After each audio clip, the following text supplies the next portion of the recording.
আসসালামু আলাইকুম, শুভেচ্ছা আমন্ত্রণ জানাচ্ছি দেশের এবং দেশের বাইরের সকল দর্শক শ্রোতাকে চ্যানেল আই সংবাদে। সংবাদ আয়োজন নিয়ে বার্তাকক্ষে রয়েছে আহমেদ মেহেদী হাসান। সংবাদের শুরুতেই চলুন জেনে নেওয়া যাক ফ্রেশ আটা ময়দা সুজি সংবাদ শিরোনাম। রাজধানীর পুরান ঢাকায় ভাঙাড়ি ব্যবসায়ীকে নির্মমভাবে হত্যা, পৃথক বিজ্ঞপ্তিতে যুবদল, ছাত্রদল ও স্বেচ্ছাসেবক দলের 4 জন আজীবন বহিষ্কার।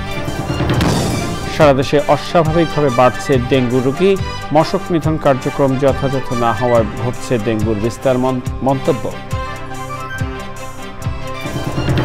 পর্বতারোহী হাসান শাকিলের এভারেস্ট জয়, বিশ্বব্যাপী প্লাস্টিক দূষণমুক্ত পরিবেশ করার বার্তা, বললেন বিশেষজ্ঞরা। তার এমন অর্জন অনন্য উচ্চতায় দেশ, মন্তব্য। সবুজে সাজাই বাংলাদেশ স্লোগানে কক্সবাজারে প্রকৃতি ও জীবন ক্লাবের বৃক্ষরোপণ কর্মসূচি। আগামী প্রজন্মের বাসযোগ্য পৃথিবী গড়তে গুরুত্বপূর্ণ ভূমিকা রাখবে প্রত্যাশা। এবং স্বল্প প্রযুক্তিতেই বগুড়ার ফাউন্ড্রি শিল্পের কারখানাগুলোতে চলছে যন্ত্র তৈরির কাজ। সরকারি পৃষ্ঠপোষকতার অভাবে বাধাগ্রস্ত ও শিল্পের পরিপূর্ণ বিকাশ।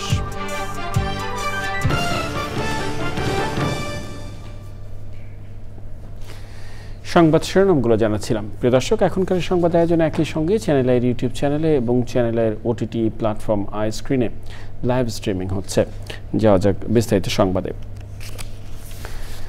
রাজধানীর পুরান ঢাকায় স্যার সলিমুল্লাহ মেডিকেল কলেজ হাসপাতাল মিটফোর্ডের সামনে ভাঙাড়ি ব্যবসায়ী লাল চাঁদ ওরফে সোহাগকে প্রকাশ্যে নৃশংসভাবে খুনের ঘটনায় পৃথক বিবৃতিতে যুবদল, ছাত্রদল ও স্বেচ্ছাসেবক দল থেকে 4 জনকে আজীবন বহিষ্কার করা হয়েছে। বহিষ্কৃতরা হলেন যুবদলের কেন্দ্রীয় নির্বাহী কমিটির সাবেক জলবায়ু বিষয়ক সহ সম্পাদক রাজ্জাব আলী পিন্টু ও ঢাকা মহানগর দক্ষিণ যুবদলের যুগ্ম আহ্বায়ক সাবা করিম লাকি, চকবাজার থানা ছাত্রদলের সদস্য সচিব অপু দাস ও স্বেচ্ছাসেবক দলের কালু। এর আগে হত্যাকাণ্ডের ঘটনায় অস্ত্রসহ এই 4 জনকে গ্রেফতার করে আইনশৃঙ্খলা রক্ষাকারী বাহিনী। মামলায় এজাহারভুক্ত 2 জন পুলিশের হাতে এবং বাকি 2 জন র্যাবের হাতে গ্রেফতার হন। গত বুধবার সন্ধ্যা 6টার দিকে মিটফোর্ড হাসপাতালের 3 নম্বর গেট সংলগ্ন রজনী ঘোষ লেনে সড়কের ওপর থেকে নির্মমভাবে তাকে হত্যা করা হয়। হত্যাকাণ্ডের ভিডিও সামাজিক যোগাযোগ মাধ্যমে ছড়িয়ে পড়েছে। ভিডিওতে দেখা যায় ব্যবসায়ীকে নির্মমভাবে নির্যাতনের পর মাথায় পাথর মেরে হত্যা করেছে অভিযুক্তরা। নিহত সোহাগের বড় বোন বাদী হয়ে কোতোয়ালি থানায় একটি হত্যা মামলা করেন। এই হত্যাকাণ্ডের ঘটনায় শোক ও নিন্দা জানিয়েছেন বিএনপি মহাসচিব মির্জা ফখরুল ইসলাম আলমগীর। পাবনার সুজানগরে বিএনপির 2 গ্রুপের সংঘর্ষ এবং গোলাগুলির ঘটনায় উপজেলার সদস্য সচিব সহ বহিষ্কৃত 10 নেতার বিরুদ্ধে মামলা দায়ের করেছে বিএনপি। দলের ভারপ্রাপ্ত চেয়ারম্যান তারেক রহমানের নির্দেশে শুক্রবার রাতে বিএনপির কেন্দ্রীয় সহ সাংগঠনিক সম্পাদক আমিরুল ইসলাম আলিম বাদী হয়ে সুজানগর থানায় এই মামলা দায়ের করেন। এর আগে ঘটনার 24 ঘণ্টা পর জড়িত 10 নেতাকে দল থেকে বহিষ্কার করা হয়। বৃহস্পতিবার রাতে বিএনপির যুগ্ম মহাসচিব অ্যাডভোকেট রুহুল কবির রিজভী স্বাক্ষরিত এক সংবাদ বিজ্ঞপ্তির মাধ্যমে তাদের বহিষ্কার করা হয়।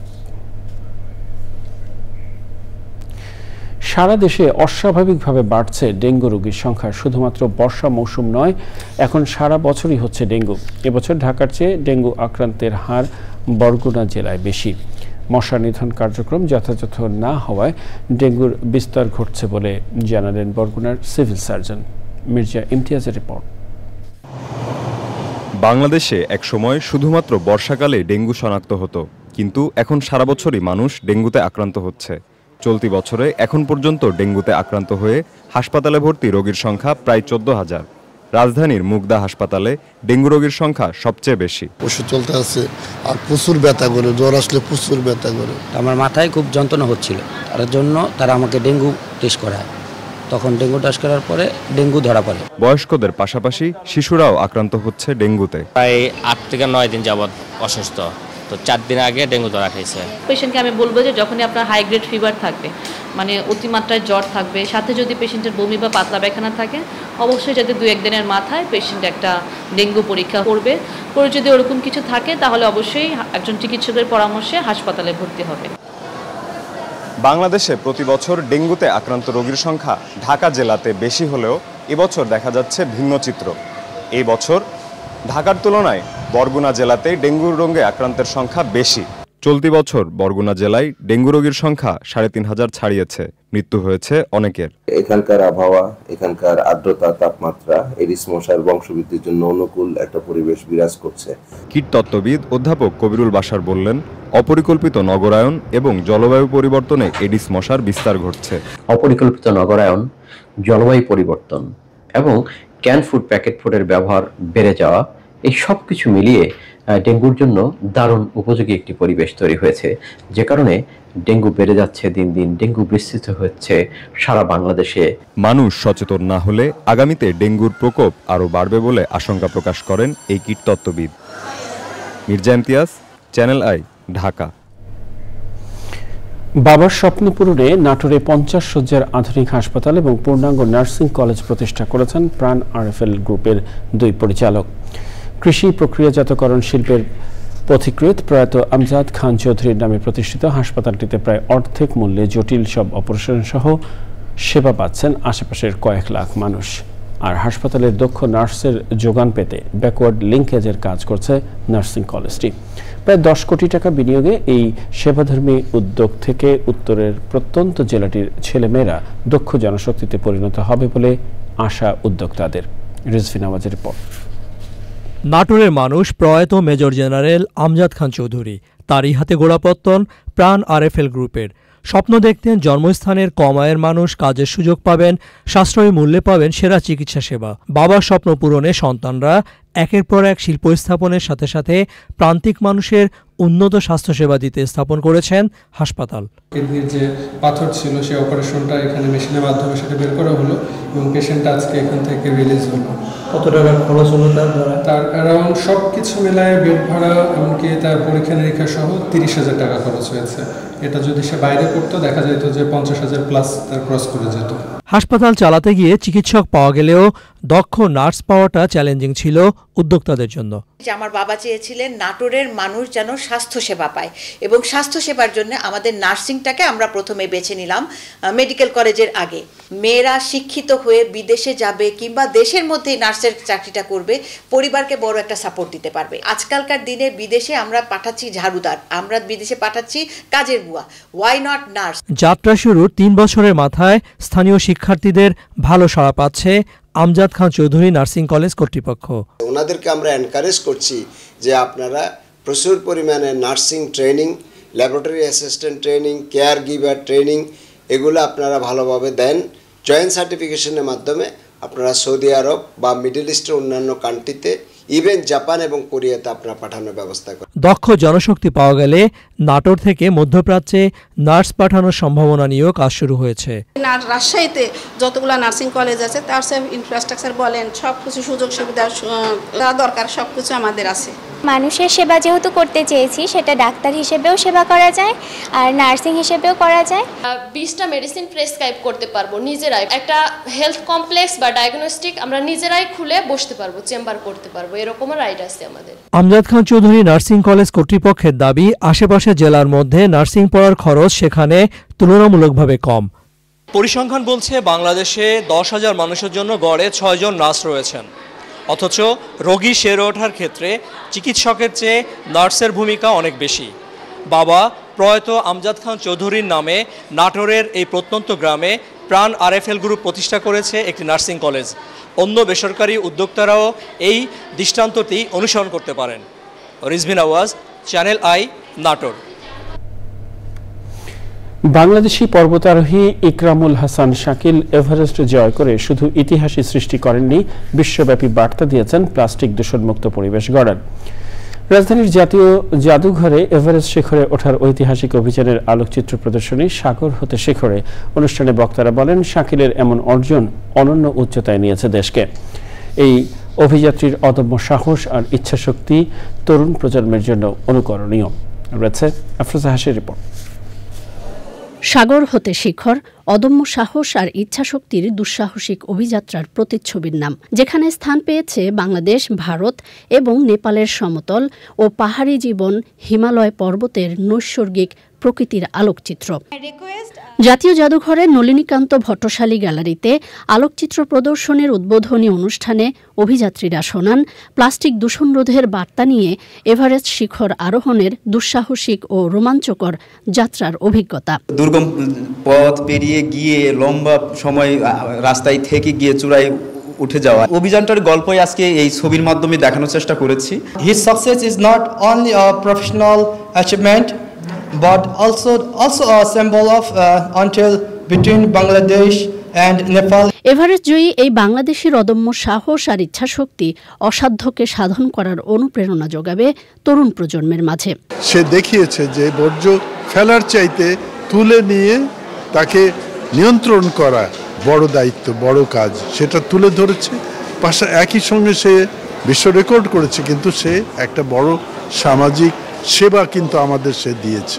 It is in fact a powerful visual testimony to the human spirit. Submitting Mount Everest as the ultimate goal, of course, but also raising awareness against plastic pollution on the way. এভারেস্টে যারা জয় করতে যায় তারাই যায়, so তাদের চোখ দিয়েই আমরা যে এখানে একটা প্যাসিভলি সেকেন্ডারি দেখতে পাচ্ছি, এটা আমাদের জন্য একটা অন্য রকমের অভিজ্ঞতা। আমরা যারা পর্বতে যাই আমাদের ছবি কিন্তু আপনাদেরকে সবাইকে দেখে, যে যেহেতু যারা যেতে পারে না তাদের জন্য, এবং তারা উপভোগ করে, এবং অনেক ছবি আছে আসলে যেগুলো আর্টিস্টিক ছবি হয়ে যায়। প্লাস্টিক দূষণ রোধের বার্তা পরিবেশ প্রতিবেশ রক্ষায় সচেতনতা সৃষ্টিতে ভূমিকা রাখবে বলছেন পরিবেশ প্রেমী ও বিশিষ্টজনরা। এই ছবিগুলো আমাদের কিন্তু একটা বিশাল বলবো সম্পদে পরিণত হয়ে গেল। তার সাথে যেটা হলো যে একটা আমাদেরও একটা কিন্তু অভিযান হয়ে যাবে এই ছবির সাথে সাথে, এবং যেটা কিন্তু খুব বেশি দরকার, কারণ আমরা যারা যেতে পারবো না কিংবা যেতে পারার মতন অবস্থা নেই, তাদের কিন্তু এই ছবি দেখেই কিন্তু বুঝতে হবে, এই ছবি দেখেই শিখতে হবে, এবং এই ছবির মাধ্যমেই কিন্তু এই অভিযানে অংশগ্রহণ করতে হবে। পরে বাংলাদেশের জন্য সম্মান বয়ে আনা এভারেস্ট শিখর জয়ের ১১৫টি আলোকচিত্র প্রদর্শন করেন অতিথিরা। ঐতিহাসিক অভিযাত্রার অসামান্য এই আলোকচিত্র প্রদর্শনীর স্পন্সর প্রকৃতি ও জীবন ফাউন্ডেশন। আফরোজা হাসি, চ্যানেল আই, ঢাকা। সবুজে সাজাই বাংলাদেশ স্লোগানে কক্সবাজারে বৃক্ষরোপণ ও বিতরণ করেছে প্রকৃতি ও জীবন ক্লাব। জলবায়ু পরিবর্তনের অভিঘাতে বিপর্যস্ত পরিবেশ সে প্রাণ ফেরাতে মাসব্যাপী এই কর্মসূচি চলবে জানিয়েছে আয়োজকরা। প্রকৃতি ও জীবন ক্লাবের এমন উদ্যোগ আগামী প্রজন্মের জন্য বাসযোগ্য পৃথিবী গড়তে গুরুত্বপূর্ণ ভূমিকা রাখবে বলছেন বিশিষ্টজনেরা। সরোয়ার আজম মানিকের রিপোর্ট।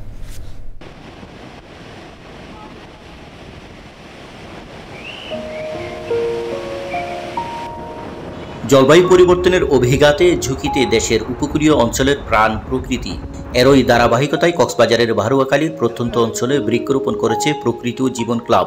সবুজে সাজাই বাংলাদেশ এই প্রতিপাদ্যে কক্সবাজারে বৃক্ষরোপণ কর্মসূচি পালন করেছে প্রকৃতি জীবন ক্লাব।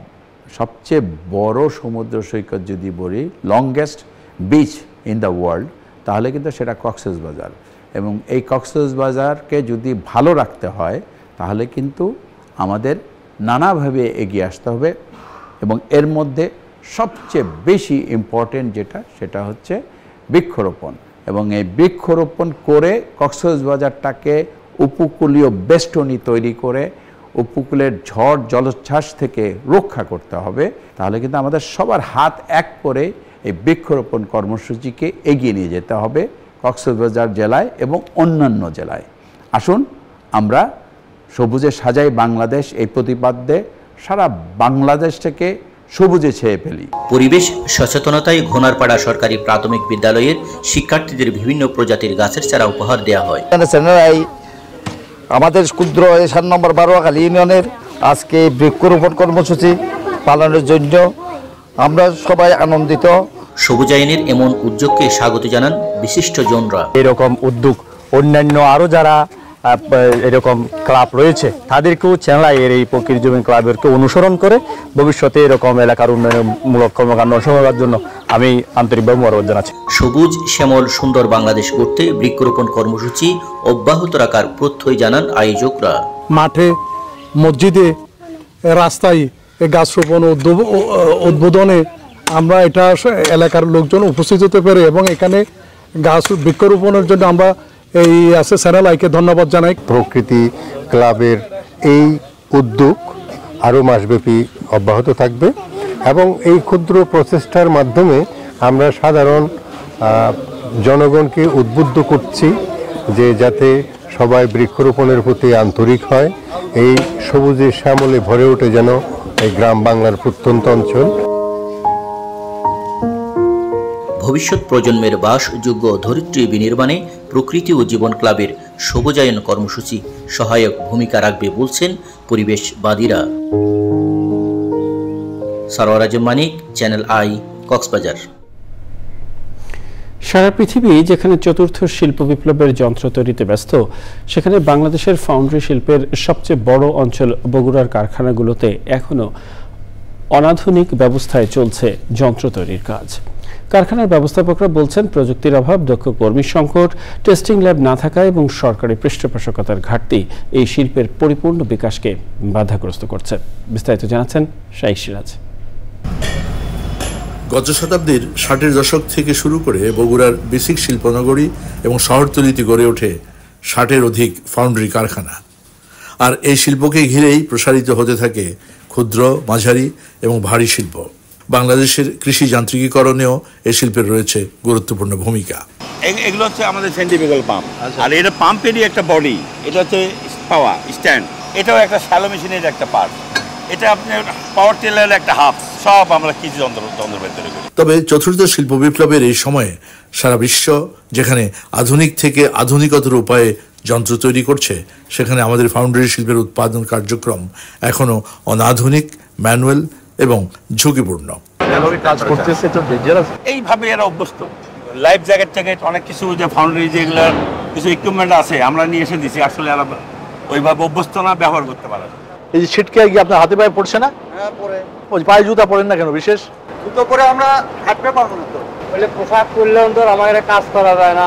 গায়ের ভেতর পড়লাম তো এলাতে উষ্টে পড়ে যাচ্ছে, আর গেঞ্জির ভেতর পড়লাম তো আমার শান্তি থাকছে, কম পুড়ে যাচ্ছে বেশি। এছাড়াও নানা সংকটের মধ্য দিয়ে অগ্রসর হচ্ছে এই শিল্প। এখাতে দক্ষ কর্মীর যোগান নিশ্চিত করতে হলে প্রয়োজন প্রশিক্ষণ এবং প্রযুক্তির হালনাগাদ। বড় সমস্যা এখন আমাদের র মেটেরিয়ালসটা, দাম তো বেড়ে গেছে অনেক। সবচেয়ে বড় অন্তরে বর্তমানে জায়গা, আমাদের সরকারি সহযোগিতা প্রয়োজন। আমাদের এই অঞ্চলকে বিশেষ একটা অঞ্চল হিসেবে, লাইট ইঞ্জিনিয়ারিং শিল্প অঞ্চল হিসেবে ঘোষণা করে আমাদেরকে বিশেষ প্যাকেজের আওতায় একটা যদি 1 ডিজিটের মধ্যে লোন না দেওয়া হয়, তাহলে আমাদের শিল্প ধরে রাখা আমাদের জন্য খুব কঠিন হয়ে দাঁড়াবে। কৃষি যন্ত্রপাতি উৎপাদনে আমরা যেখানে আছি, এখানে যদি সরকারি পৃষ্ঠপোষকতা করা না হয়, আধুনিকায়নের জন্য চিন্তা না করা হয়, তাহলে এই শিল্প যেমন মুখ থুবড়ে পড়বে, এখানকার শ্রমিকরাও সংকটের ভেতর দিয়ে তাদের কাল দিবে। বগুড়ার বেসিক শিল্পনগরী থেকে শাইখ সিরাজ, চ্যানেল। প্রিয় দর্শক, এই নিয়ে বিস্তারিত প্রতিবেদন দেখুন আজ রাত 9টার সংবাদের পর হৃদয়ে মাটি ও মানুষ অনুষ্ঠানে। বাংলাদেশ ও চীনের কূটনৈতিক সম্পর্কের 50 বছর পূর্তি উপলক্ষে বাংলাদেশি উচ্চশিক্ষা প্রতিনিধি দল 5 দিনের চীন সফর শেষে দেশে ফিরেছে। সফরকালে প্রতিনিধি দলটি চীনের বেশ কয়েকটি বিশ্ববিদ্যালয়ের সাথে শিক্ষা ও গবেষণা ক্ষেত্রে বাংলাদেশের বিশ্ববিদ্যালয়গুলোর মধ্যে সহযোগিতার বিষয়ে আলোচনা করে। এ সময় তারা ইউনান, হুবেই ও গুয়াংডুর এই 3 প্রদেশের প্রাদেশিক শিক্ষা কর্তৃপক্ষ, জাদুঘর ও সংশ্লিষ্ট অন্যান্য প্রতিষ্ঠান পরিদর্শন করেন। দলটির নেতৃত্ব দেন বিশ্ববিদ্যালয় মঞ্জুরি কমিশনের চেয়ারম্যান অধ্যাপক ডক্টর SM.A. ফায়েজ। সফর শেষে শাহজালাল আন্তর্জাতিক বিমানবন্দরে নেমে প্রতিনিধি দলের পক্ষে ইসলামিক বিশ্ববিদ্যালয়ের উপাচার্য বলেন, অবকাঠামো উন্নয়নের পাশাপাশি বাংলাদেশের শিক্ষা খাতেও অবদান রাখতে চায় চীন। এই বিষয়ে 2 দেশের মধ্যে বেশ কয়েকটি চুক্তি সইয়ের কথাও বলেন তিনি।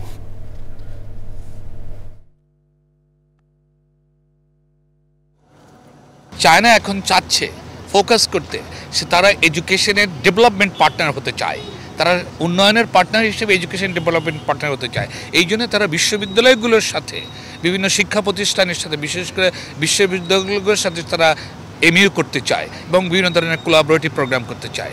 এই কোলাবোরেটিভ প্রোগ্রামের অংশ হিসেবে যেটা আমি বললাম যে এক্সচেঞ্জ অফ দ্য স্টুডেন্টদের স্কলারশিপস, যে বিষয়ে আমরা আলোচনা করেছি। চায়নার সাথে যে MOUগুলো আমাদের হলো, এর মাধ্যমে আমাদের বিশ্ববিদ্যালয়গুলোর শিক্ষার মান উন্নত হবে, রিসার্চের মান উন্নত হবে। যুদ্ধবিরতি নিয়ে কাতারের দোহায় আলোচনা চললেও গাজায় হামলা অব্যাহত রেখেছে ইসরায়েলি সেনারা। শুক্রবার রাতেও ইসরায়েলি হামলায় অন্তত ৪৫ ফিলিস্তিনি নিহত হয়েছে, যার জন্য গাজার রাফা শহরে ত্রাণ নিতে গিয়ে হামলায় নিহত হন ১১ জন। এ নিয়ে গাজায় যুক্তরাষ্ট্র ও ইসরায়েলের সহায়তায় পরিচালিত ত্রাণ কেন্দ্র এবং অন্যান্য মানবিক সহায়তা গোষ্ঠীর ত্রাণ নিতে গিয়ে গত ৬ সপ্তাহে অন্তত ৮০০ ফিলিস্তিনি নিহত হয়েছে। জাতিসংঘের মানবাধিকার বিষয়ক কার্যালয় OHCHR তথ্য জানিয়েছে। সংশ্লিষ্ট সংস্থাটির মুখপাত্র রাভিনা শামদাসানি বলেন, গাজায় ৬১৫ জন প্রাণ হারিয়েছেন। গাজা হিউম্যানিটেরিয়ান ফাউন্ডেশন GHF এর ত্রাণ বিতরণ কেন্দ্রের আশেপাশে এবং ১৮৩ জন নিহত হয়েছেন অন্যান্য ত্রাণ বিতরণ কেন্দ্রে। UNRWA এর প্রধান ফিলিপ লাজারানি বলেছেন, ইসরায়েল গাজাকে শিশুদের কবরস্থান ও অনাহারে পরিণত করেছে। শিল্পকলা একাডেমির সাবেক কর্মকর্তা মাহফুজুল হক মিনুর সহধর্মিণী ফারজানা হক মুন্নি মারা গেছেন। ইন্না লিল্লাহি ওয়া ইন্না ইলাইহি রাজিউন। কানাডার স্থানীয় সময় শুক্রবার সকালে তিনি শেষ নিঃশ্বাস ত্যাগ করেন। তিনি দীর্ঘদিন ডায়াবেটিস ও কিডনি রোগে ভুগছিলেন। মরহুমের নামাজে জানাজা কানাডার স্থানীয় সময় শনিবার বাদ জোহর ক্যালগেরির আকরাম জুম্মা মসজিদে অনুষ্ঠিত হবে। কৃষি সংবাদ।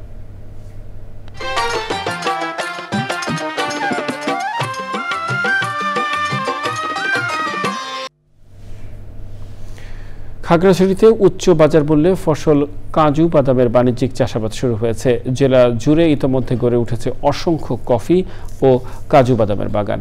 ফসলও পেতে শুরু করেছেন বেশ কিছু কৃষক। এবছর বেশি ফলন না পেলেও আগামী বছর থেকে লাভবান হওয়ার স্বপ্ন দেখছেন তারা।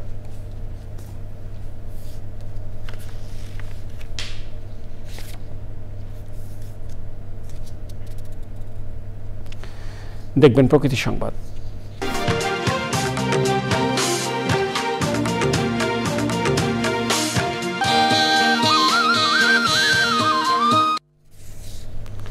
পর্যটন শহর খাগড়াছড়ির গুরুত্বপূর্ণ সড়ক সিন্ধু কাছড়ি পাহাড়ি প্রাকৃতিক সৌন্দর্যের মাঝে দিয়ে চলে যাওয়া ২৪ কিলোমিটার সড়কে ৩৭টি পয়েন্টে ভাঙন দেখা দিয়েছে। অতিবৃষ্টি ও পাহাড়ি ধসে সড়কটি বাকি অংশও রয়েছে ভাঙনের ঝুঁকিতে। স্থানীয় কৃষি, পরিবহন ও পর্যটন স্পটের কারণে এই সড়কটি অতি প্রয়োজনীয়। সড়কটি জরুরি ভিত্তিতে মেরামত করা না হলে স্থানীয়ভাবে সড়ক যোগাযোগ বিচ্ছিন্ন হওয়ার আশঙ্কা রয়েছে।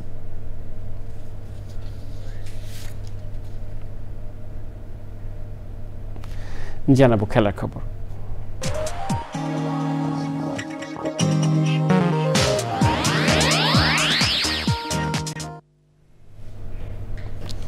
সাফ অনূর্ধ্ব ২০ নারী চ্যাম্পিয়নশিপে শ্রীলঙ্কার জালে গোল উৎসব করেছে বাংলাদেশের মেয়েরা। টুর্নামেন্টের উদ্বোধনী ম্যাচে সফরকারীদের ৯-১ গোলে হারিয়েছে আফাইদার দল। হ্যাট্রিক করেছেন সাগরিকা আর মুনকি আক্তার করেছেন ২ গোল।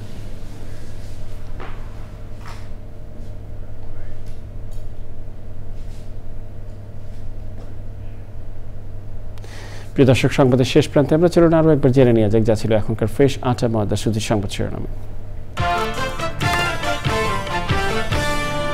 রাজধানীর পুরান ঢাকায় বাঙালি ব্যবসায়ীকে নির্মমভাবে হত্যা। পৃথক বিজ্ঞপ্তিতে যুবদল, ছাত্রদল ও স্বেচ্ছাসেবক দলের ৪ জন আজীবন বহিষ্কার।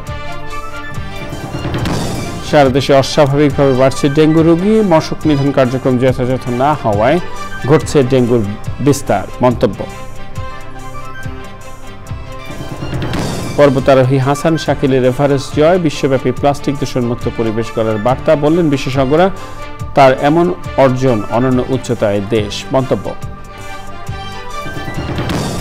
সবুজে সাজায় বাংলাদেশ স্লোগানে কক্সবাজারের প্রকৃতি ও জীবন ক্লাবের বৃক্ষরোপণ কর্মসূচি। আগামী প্রজন্মের বাসযোগ্য পৃথিবী গড়তে গুরুত্বপূর্ণ ভূমিকা রাখার প্রত্যাশা। এবং স্বল্প প্রযুক্তিতেই বগুড়ার ফাউন্ড্রি শিল্পের কারখানাগুলোতে চলছে যন্ত্রপাতি তৈরির কাজ। সরকারি পৃষ্ঠপোষকতার অভাবে বাধাগ্রস্ত এ শিল্পের পরিপূর্ণ বিকাশ।